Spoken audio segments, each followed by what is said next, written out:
Nicholas Svensson, CEO at Smart Technologies. Thank you so much for joining us today and the Center for Social Capital and the Social Capital Insider. Well, thank you, Chris. It's great to be here. So, for those who may not know, you are the CEO of Smart Technologies and best known probably for inventing the original smart board back in 1987, which kind of took the blackboard in a classroom to a whole other level with the smart blackboard. And since then, something like 3.5 million smart displays shipped globally, 175 countries, over 60 million teachers, students, leaders engaging. Pretty big numbers, pretty well done. So great success. Thank you. Yeah, I can't take all the credit for that, of course, Chris, but we created a category which is now the de facto standard in education. So it's something we're very proud of. So one of the things that we loved about you and why we honored you was in our listening feature. Every month we focus in on a different principle of social capital that we've laid out, and one of them is the ability and importance of listening. And we kind of think it's one of the most overlooked things that you can do to make your company successful and profitable. And we will talk to you about all of the things that you do, because there's some pretty incredible ones that you talked about in that article for how you inculcate listening into your company. But one of the first things I wanted to ask you was, what made you realize that listening was so important to do with your customers and your employees? I think the number of years I've been working, you started out, and it's one of those kind of revelations that you have graduating from technicals with a technical background. 90%, 100% of everything you think about is a technical solution to a problem. At this tenure in my career, it's 90% people and 10% technical. You kind of realize that the technical part is actually the easy part, and the people part is the most complex part. And it's just one of those realizations as you go through your career that it becomes even more evident, at least to myself, that a hammer is not always every solution, even if there's a nail in the board. So it's become one of those things, and especially since I took over as CEO, one of the requests that I had for the employee population was, I just keep it real, guys. Just keep it real. If you have an issue, just tell me what the issue is. If you have a concern, if you have an idea, let's just keep it real. Let's not get caught up in the hype of good or bad or indifferent. Let's try to get to the basic information that you're trying to communicate or what you feel. And then somebody came back to me and says, well, you can't check people's feelings. And so you add all these things up and you realize you need to listen to people, and it's usually a very complex process. Like, it's not a simple process. It's not hearing, it's actually listening and processing and asking some probing questions. But I think it's an experience thing.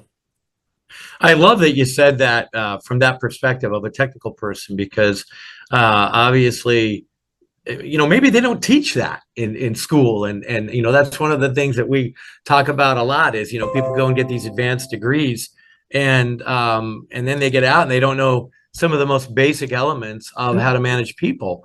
On that, I think as you kind of progress through your career, you have to sell the things that you design and make, right? And that's where the rubber hits the road, right? And so that's kind of the real jolt to reality that I had, was kind of like, wow, you can't avoid people.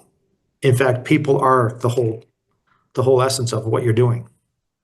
God, I love the way you said that on two different levels, right? Because the fact that you said you can't avoid people, is indicative of the fact that to some degree we get into business, and for some of us do try to avoid people because we think they're just getting in the way of doing what we need to do. And so it's a great learning lesson, right? That you not only can you not avoid them, but maybe they're the whole point, right? Yeah, exactly. And that's the tough lesson that I think I call it tough lesson. It's the long lesson that I had to learn myself. And it's been incredibly interesting, to be honest with you, Chris, just to get to that point, because it's amazing what you can do when we're talking about listening here, but when you talk to people and you try to understand where they're coming from and why they have that opinion, because in the process of doing that, you can also communicate what it is you're thinking to them, Hmm. right? So it's not always about just listening to an input, but it's also explaining your position and your rationale and reasons, and you kind of get to a common point, which is the point, Yeah. because then you can Uh-huh. move forward. Yeah. And I'm curious, Nicholas, just because of the way you said that and the origin of all this. I mean, was there some point at which you remember this just kind of hitting you for the first time that, oh my God, we need to focus on people more. I need to focus on people more. Can you remember any point where that really hit you? Yeah, for sure. It's when I started managing professionals, so peers, right? So Okay. when I was managing, I mean, I've done several management stints of being an engineer as well, just an individual contributor, and it's a lot about doing. It's a lot about doing. And then I managed a whole host of direct folks, ran an operation in a factory, and again, it's a lot of direction giving, right? But then you Hmm. have employee morale to think about, then you have donuts and coffee sessions and stuff like that. But it's when I started managing professionals, where you're really paying for what they think, and you really need to get as Mm. much out of them as you can. And if they're not engaged, you're just going through the paces. So that's where the rubber hit the road for me, was like, man, I've got these professionals. They need to be self-motivated, or I'm going to be micromanaging. It doesn't scale unless you have people that are self-motivated and can do the job and can do a good job and are on the same page with where you want to go. And you don't really have a choice. I think that's when I realized it. So that was probably about 20 years ago. So, it just hit me as you were saying that how much of a no-brainer this is when we really think about it, because you said it so well when you said these are people that you're paying to think, and Yeah, if you're not listening to what they think, they're not engaged, right? you're kind of missing the whole point, right? And Yeah, so, I mean, that's just such a powerful observation. So, thank you for that. Um, you mentioned also, not just saying these things and talking about them in simple terms, but it's complex. Figuring out ways to do this isn't necessarily just as simple as saying we're going to listen, but figuring out ways to actually, make that programmatic in some way, shape, or form. And you had shared something about partnering with Mercer to do an annual employee engagement survey, yeah. and capturing employee voice. And I loved that, and you talked about that in our article. I'd love you to share a little bit more about how you did that, why you did that, and what you learned from that. Yeah, I was on the executive then. I wasn't CEO at the time, but we were on the executive, and we said, listen, we were looking at employee engagement, and our scores were quite low. And we all recognize, and I recognize, that we have to, let's ask people, but let's not just ask people. Let's ask people and commit to doing something about it. Okay. Right. And that, I think that was the real turning point, because when you ask for feedback, you'll get feedback. Well, you'll get feedback if people care. If you don't get any feedback, that's a big danger sign. But if you get really rich feedback, some of it's pointed, some of it makes you angry to get, and then you kind of ask yourself the question, well, why do people feel like this? Because it's not our intention to have people feel like this. Obviously, we want to have a good workplace. But then when you commit to doing something about it, and this Mercer helped us a lot, and there's an organizational health study out from McKinsey, which kind of says, if this is the type of feedback you're getting, these are the things that you can do to kind of get to the bottom of it and remedy it with actions. And so we did that. We're really committed to not just listening. We took the feedback. We went through all the verbatims and things. We categorized it. We engaged people in the whole process. And we came up with, to begin with, we came up with a set of behaviors, values and behaviors. And we said, hey, our culture is basically the worst behavior that we tolerate. And so we said we want to set the bar quite high, right? So we started with values, behaviors, and we got everybody locked and tied in around those. And then we really started living around those. And that was the first tranche of feedback we got. And after that, we did the next year. Scores went up, which was great. And scores went up because we're just simply talking to people and listening to them and having sessions. And I made a point at that point that I was going to call everybody in the company at least once a year, just to have a half hour, get to know them. Wow. Which is people go like, how do you have time to do that? And I'm like, well, we're paying these people. It'd be nice to know. It's kind of a pretty small investment. Now we're about 500 people, so you can kind of gauge what kind of time commitment that is. But it makes a huge difference to people when they feel that they can talk to me, and then you just talk about life, what they're going through, where they think work is going, what major concerns they have, if they have any, what they think we should do, and you kind of lower the kind of formality of the discussion. At least I do, and just to make it like, don't think of me as the CEO. Just think of me as somebody who cares about the company and wants you to have a great time at work, and not a great time at work, but I have a very, very fulfilling time at work, right? I don't want you to feel like you're being exploited or nobody appreciates what you're doing. And so we're just taking that theme throughout and out. But it was the first set of feedback, I can tell you, was very tough. It was, it was some ugly stuff that was being fed back to us, and we took it on the chin and we said, okay, we own this. Let's find out why people think this way. Let's explain things to people in a conversation to understand where they're coming from. And in many cases, it was a misunderstanding, right? And they were using language that comes out of a place of frustration in many cases. In some cases, it was, some inadvertent things that we'd done. And I don't want to sound like terrible, but after just having those conversations and bringing people in and being more human about it, the scores went up like tremendously. I think we went from mid 60s up to like 90s on engagement. Wow. So I think we peaked during COVID, just after COVID, about 92, 93, and we're back down to about mid 80s now, which is a little bit more realistic. And we're panicking over that because we're going like, oh, how can we keep it up there? But very, very, very happy with that. And our attrition levels are best in class. Depends on if you want attrition or not, of course, right? But we have extremely good engagement. We have extremely good retention of employees. And those are some foundational things that you need in order to build on your business. And so the appreciation of all that is that I've seen it now working. When we started the journey, I'm kind of going, I was a little bit skeptical. But now that I've seen it in the role I'm in, I'm kind of going, you know what? What I've done with my own team and my own group, when you expand that to the whole company, everybody starts working with each other better too, which is really very, very encouraging from if you have silos or if you have different, functional priorities and things like that. When the company starts doing it, people start doing it interactively with themselves just naturally. And so you get this really nice vibe of a friendly culture in the company. And that people like that. I mean, so many incredible byproducts, right? You talk about engagement and retention that come from that listening. And though the initial substance of the feedback might have been disconcerting, the realization of the engagement must have, obviously been incredibly powerful to see that openness. And one of the things you're talking about is a great segue into something you said as well that I just found amazing.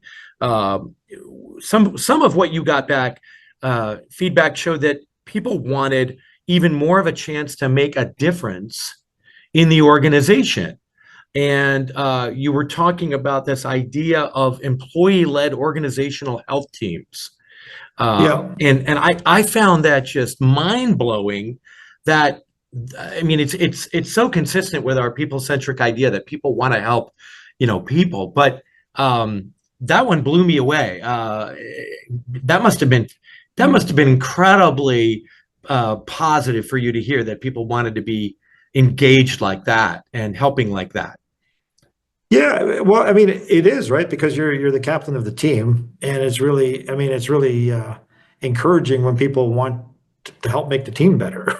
Yeah. It's like, wow, okay, we're a global competition. We're not competing with each other. We're competing outside the business with our competitors.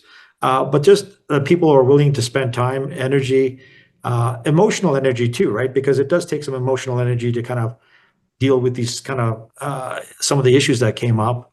Uh, it's nice to see people stepping up and doing it. There's also what we found, you kind of know it, but there's this latent capacity that you're not tapping into, where you have an engaged employee, they'll do little extras that add up to a lot.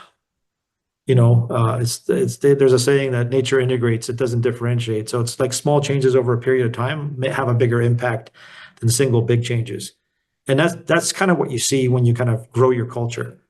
And that's what we've seen. So I mean, I'm here.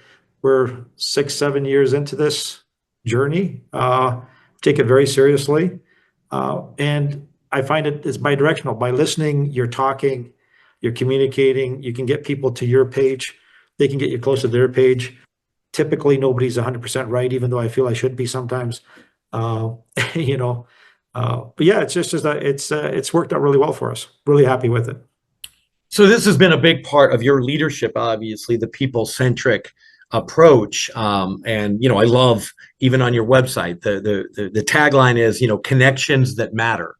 Yeah. And I've written so much about connections and how important those connections are.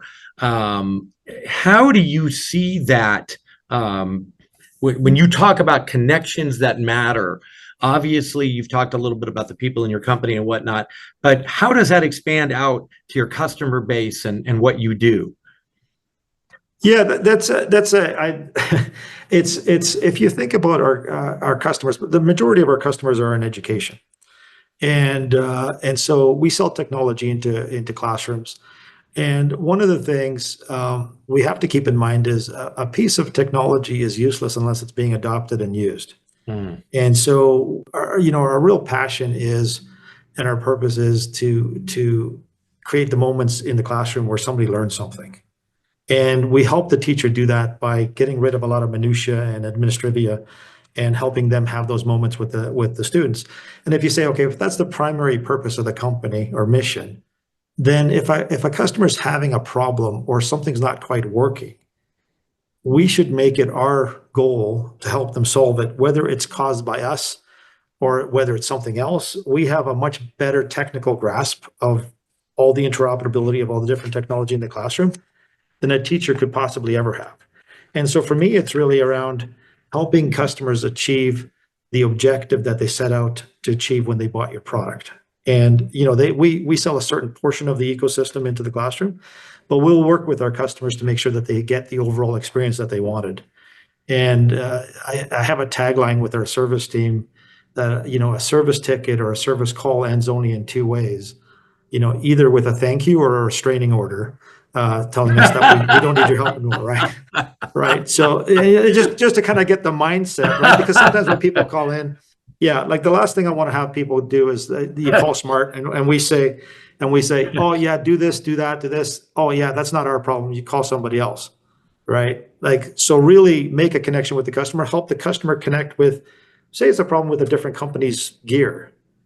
We probably know that company. We probably know people at that company, right? We can connect to people. We can have a 3-way call, maybe a 4-way call, and just be that kind of glue that helps people get together. And then as educators in the education community, we have exemplary educators and our smart ambassadors, we call them now, where we bring in best practices from teachers, and we have a community of teachers and learners and administrators where they can see best practices. They can share things that work, things that don't work along the lines of using technology in the classroom.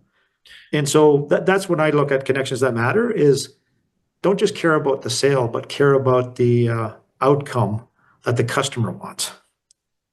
I And love it that. served So us. It served us well. I mean, and it is something, one of those things that it's not. It doesn't come naturally to people because our engineers and our service, they always, everybody's a little bit defensive about, is there something wrong with my product? Let me prove that it's not me. Let me prove that it's not me first. And I'm going, don't worry about whether it's you or somebody else. There's a problem, right? And so go into the situation with, hey, we're going to solve a problem. And in the course of doing Yeah. that, we're going to learn something about the complexities of the ecosystem. The customer is going to be happy and we have achieved our goal. So it's that same listening directive that you have with your employees that you have with these customers, obviously, and you're creating a really really big space for them to talk to you and to explain what's happening, and how your product is working. I'm sure you get your share of issues, but it sounds like you probably get a lot of very positive feedback as well because of that. I'm assuming. Yeah, we do. We do. I mean, we're known for quality, durability, reusability, all that kind of good stuff. But if you listen, when you listen to your customers and you really kind of tune into what their issues are, particularly in education, just focus on that. There's two or three things that are universally true in education. One is teachers feel that they're underappreciated and underpaid and overworked, Mm. right? Hmm. They value more than anything to get time back, after hours time back, because they spend a lot of time after. And then you have the school administrators and IT people who are under budget constraints and they want to make their dollars stretch as long as possible.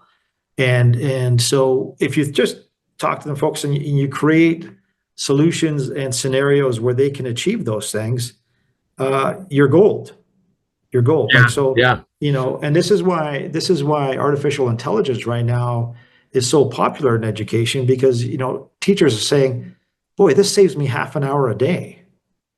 I just have to have this, right? Yeah. Or an administrator says, boy, you do this in a standard way. I can tie this into this system and I can manage all of the IT assets I have. And wow, I can upgrade all my systems to the latest and greatest with just a module plugin or whatever it is. But just understanding those fundamental constraints that they have, because they're trying to teach people, right? And Hmm. and in a lot of cases, companies servicing the education space forget that the purpose of the whole thing is to actually educate people. And so you're actually not helping your customers, right? So anyway, so that's part of the listening process, and it is commercially viable. It is commercially successful. Like we are successful in that. I think our market share is number one or two now, which is great. And it's just a testament to the hard work.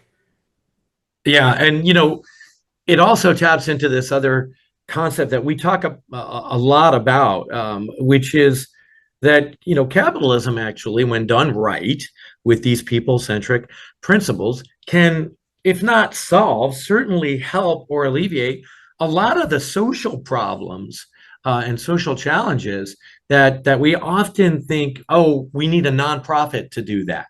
Well, nonprofits are Yeah. great and everything, but you're proving that you can help teachers, you can help school systems, to alleviate some of the problems that maybe we haven't quite figured out how to pay them more, we haven't quite figured out how to fix that whole situation. But if you can make their time better used so that they don't have to spend as much of it because of your technology and your solutions, you're helping to solve a lot of those problems. Yeah, like once you get down to the actual, in education specifically, teachers' time is absolute gold to the teacher, and the teacher really cares about that, right? And so just addressing that, teacher workflows, whatever way you choose to do that, and you'll see other companies in the same space working on those things, but just paying attention to it, listening to it, seeing, okay, even if it's not part of what we do as our core, but if we can help in some way, let's do that. And you'll find that you have a very loyal customer, right? Somebody who says, I like working with these guys because they listen to me and they help me when I need help.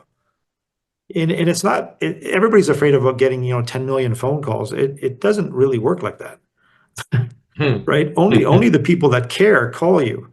So look after those people.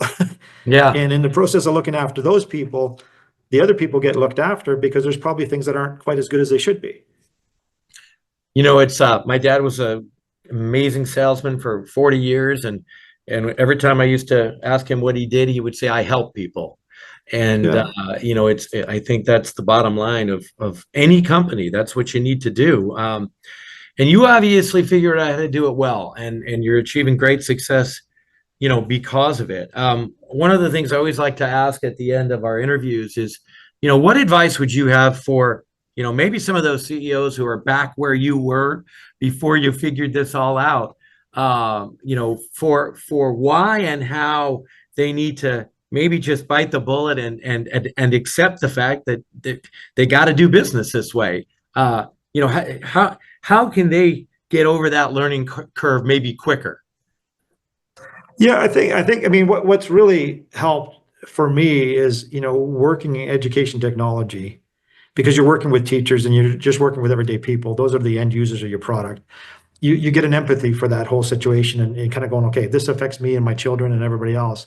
In the other areas, I used to work in aerospace and telecommunications. Uh, it's much more commercial, right? Like Yeah. it's a kind of different kind of business environment.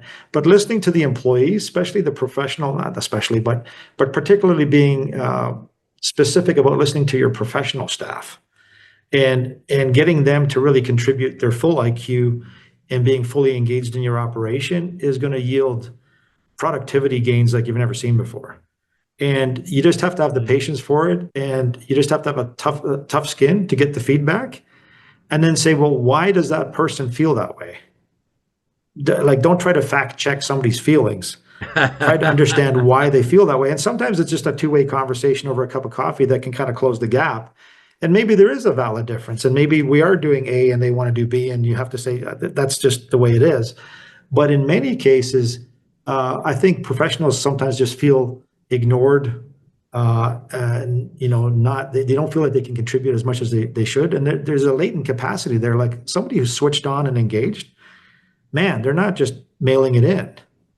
And Yeah. so, if you're going to compete with some of the international competitors that are in the market today, you really got to use the team that you have to the fullest extent possible. Like it is, people talk about hiring better talent and hiring this and that. Sure, but why not start with trying to get the most out of what you have? Oh, I love that. I love that. And I love that quote. Don't fact check people's feelings. I gotta put that up on the wall. That's Yeah, that's not mine. That's something somebody told me, by the way. So I can't take credit for that, but sure. it's I know, something I but have to remind myself of. it's a great thing to remember, right?